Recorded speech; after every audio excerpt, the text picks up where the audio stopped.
let's come to the second core important topic as part of Java, which is object-oriented programming. So object-oriented is a programming language organized around objects rather than actions and data rather than logic. So you focus on the real life problem and the business problem rather than just focusing on writing too much of code. Some of the important concepts of object-oriented programming is class, object, inheritance, encapsulation, polymorphism, and abstraction. So let us go ahead and understand how do we actually implement and what these concepts are all about. Okay, so first we will understand what is a class and what is an object. Now the first thing that you do when somebody gives you a requirement is you start with doing an object identification exercise, and you start with identifying what is or which is the object in the system. Now let's understand how this is done. Okay, so the first thing that we are going to look at is what is an object. So an object is something that is defined as a real life entity, okay, that comes with three things, which is state, behavior, and identity. Okay, so let's take an example of a student management system. So let us say that we are going to build a student management system, and now I need to identify all the objects that are part of the student management system. Okay, so object is what? A real life entity. So we'll start making a list of all the real life entities that we actually see in our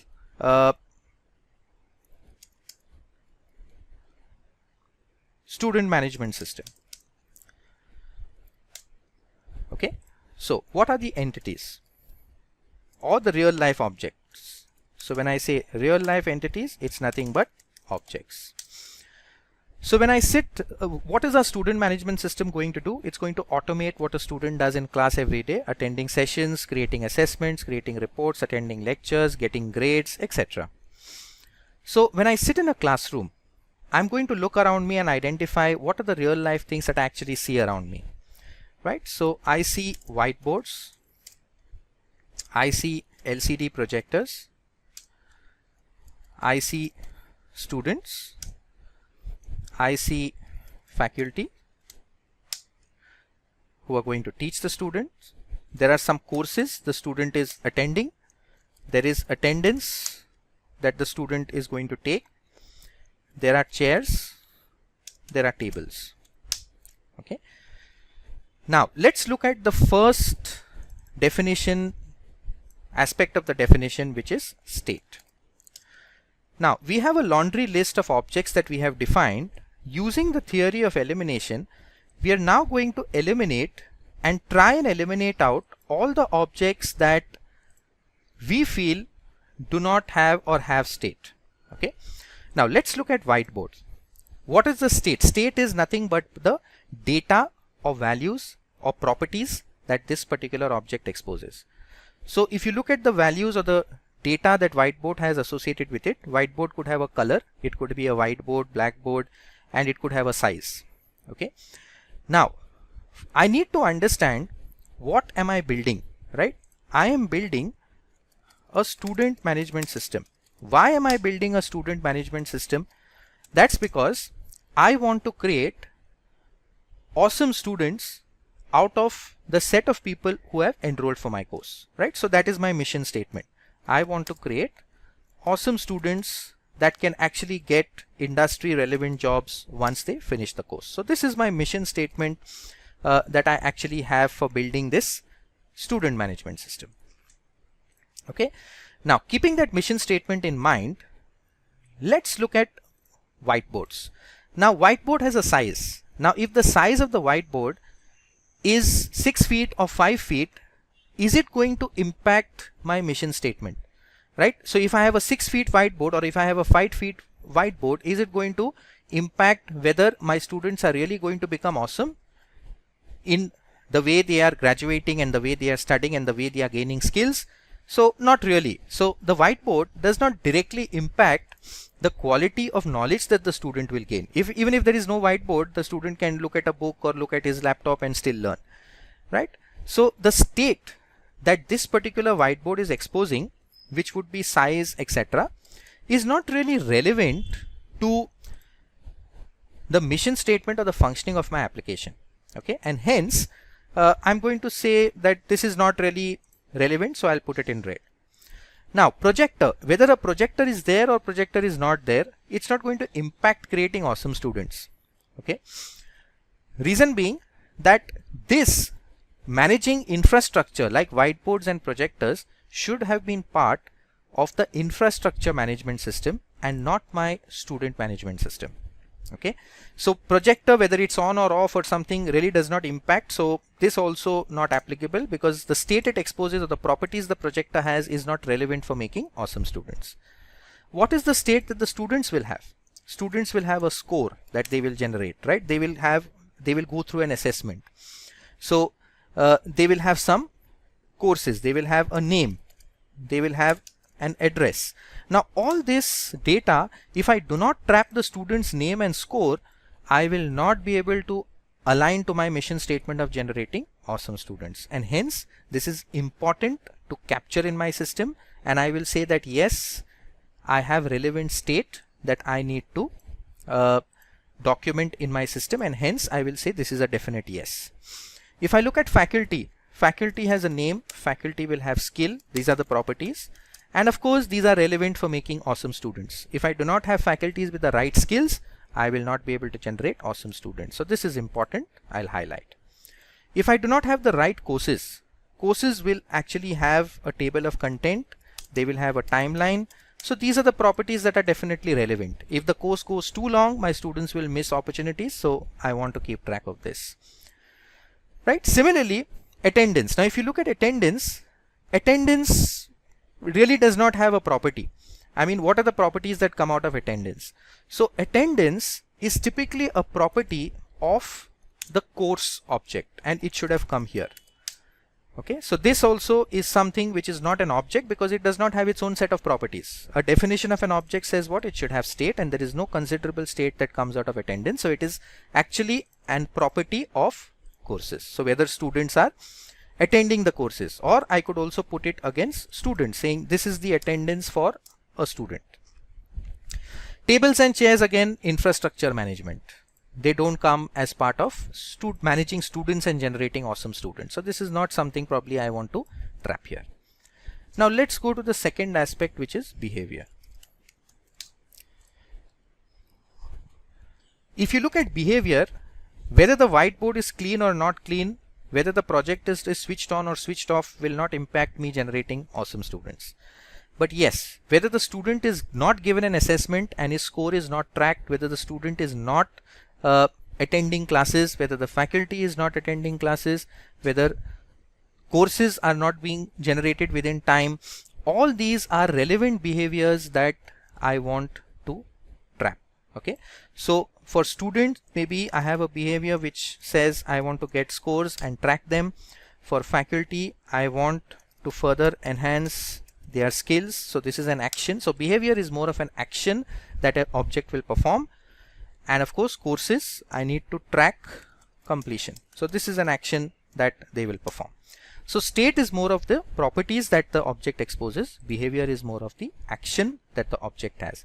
So these three actions are also relevant to my mission statement of generating awesome students, and hence I want to trap this behavior, and so I identify that these three are relevant objects. The final part of the definition talks about identity. So now I'm going to check, does this object have identity? What do you mean by identity? Now you will only spend money, or an organization would only spend money on automating a system and building an automated system if you have more than one user who will use it. So if I have just one student, I don't need a student management system. I can manually track. So identity allows you to uniquely identify one student from the other. So would you have multiple students, and would you need to uniquely identify one student from the other so that you can update their scores separately? Of course, yes. Do you need just one faculty? No, I'll need more than one. So I would need to uniquely identify one faculty from the other to assign them courses and students. And I would have multiple courses as well which I need tracked. So the identity ensures or allows you to check whether you have one or more than one such object instances. Once you have zoomed in on this, you now know that these three objects are definitely meeting the definition, and all these three objects need to be considered and modeled in your system, because these three objects expose state which is relevant to your mission statement, why you are building this app. These three objects have relevant actions and behaviors that they perform, which is again aligned to your mission statement of building awesome students. And there are multiple such objects floating in the system that you need to manage and track, which again aligns to your mission statement of building awesome students. Now, when you understand that yes, you need multiple students to be tracked, you start building something called as a class.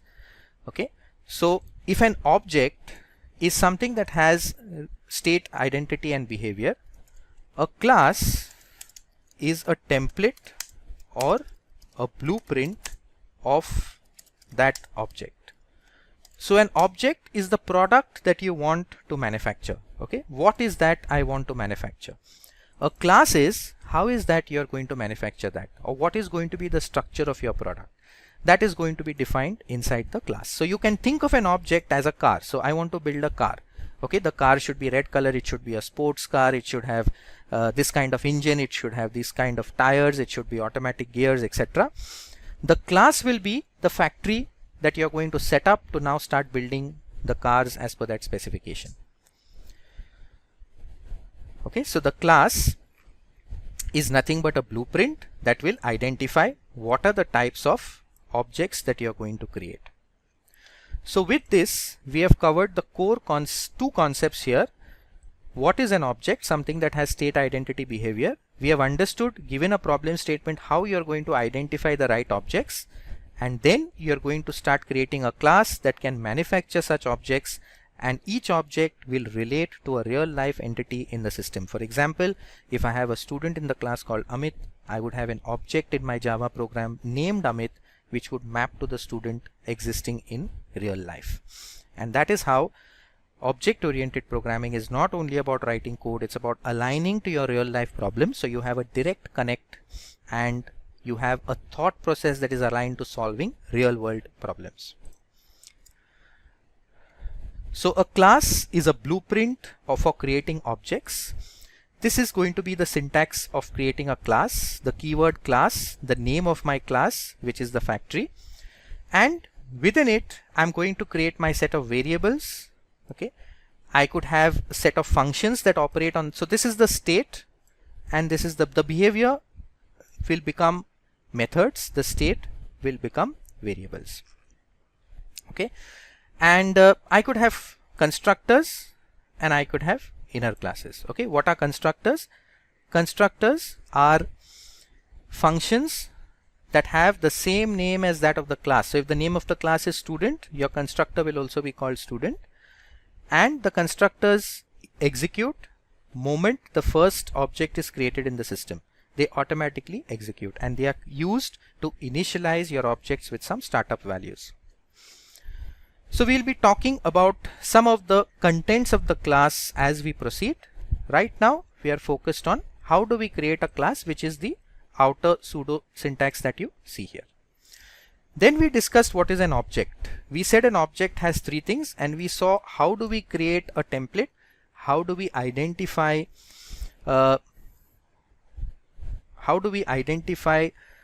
with an object. We went through the use case, we went through the sample example of a learning management system, and as you see here, once I create the class, I can create multiple products from that blueprint, which could be multiple students.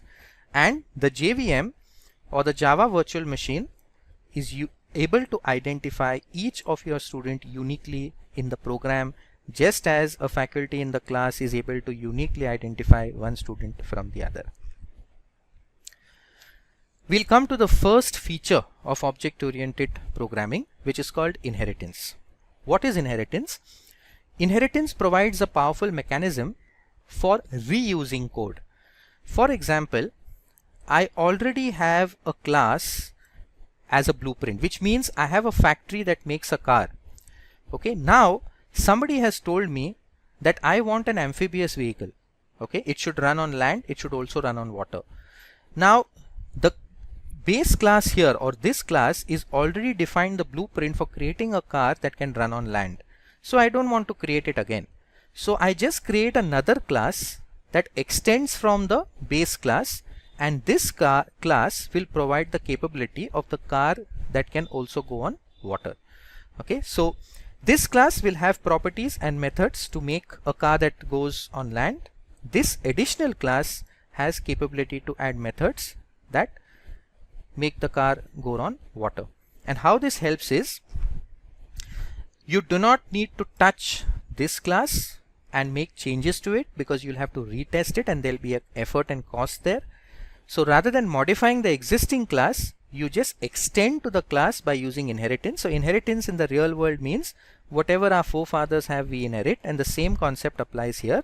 So the top level class is called a super class, okay, or a base class, and this class which inherits is called the child class. So this promotes reusability of code, and it also promotes or avoids reinventing the wheel.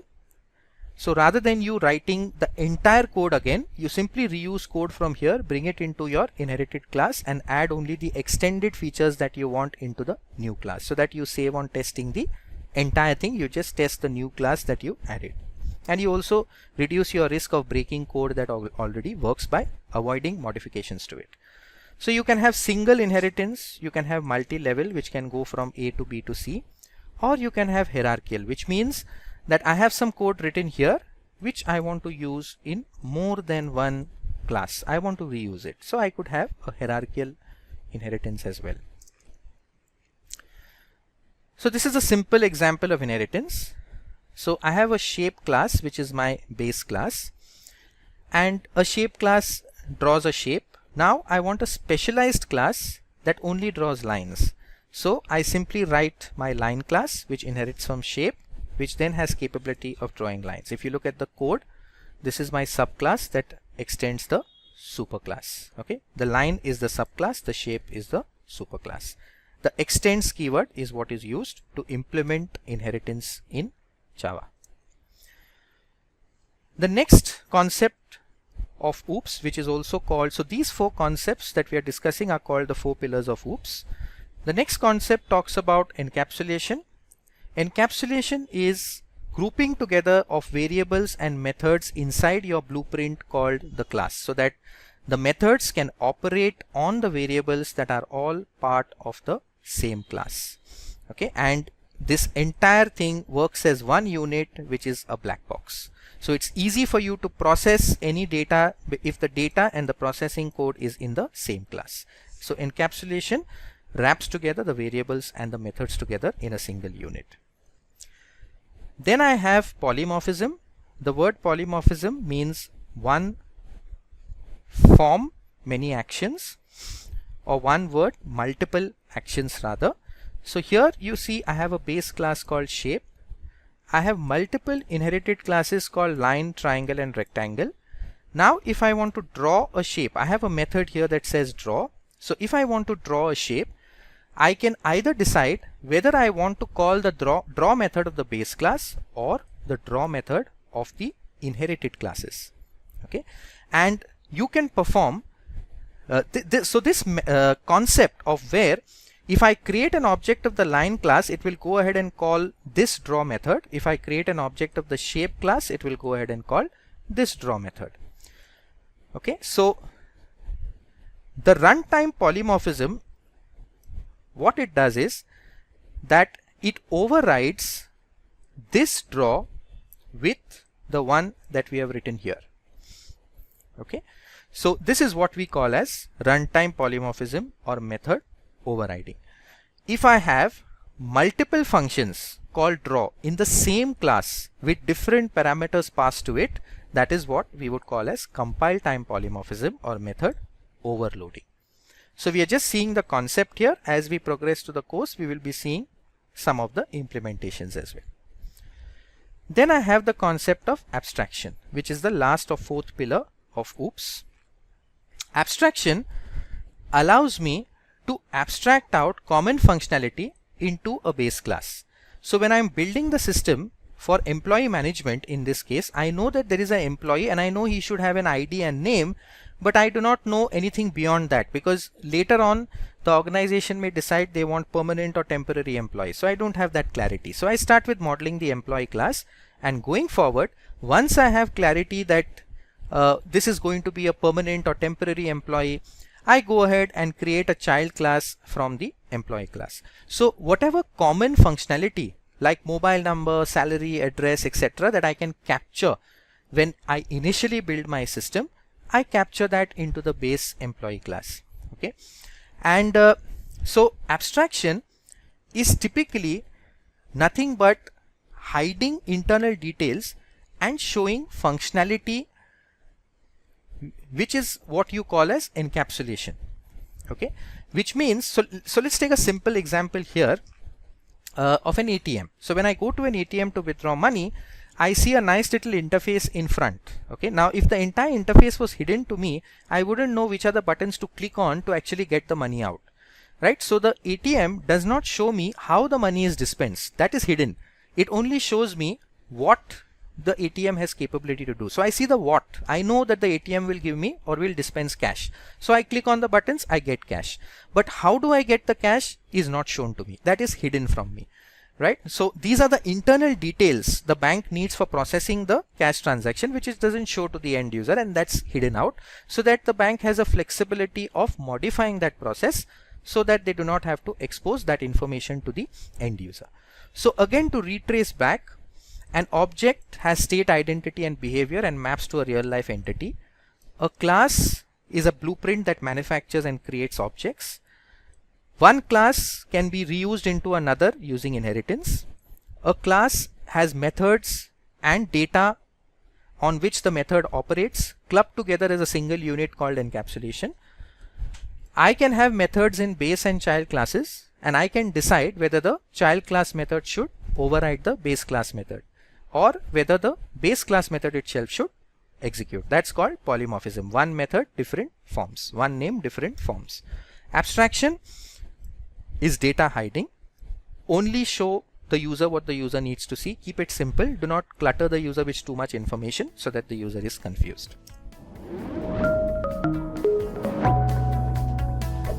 Hi there, if you like this video, subscribe to the Simplilearn YouTube channel and click here to watch similar videos. To nerd up and get certified, click here.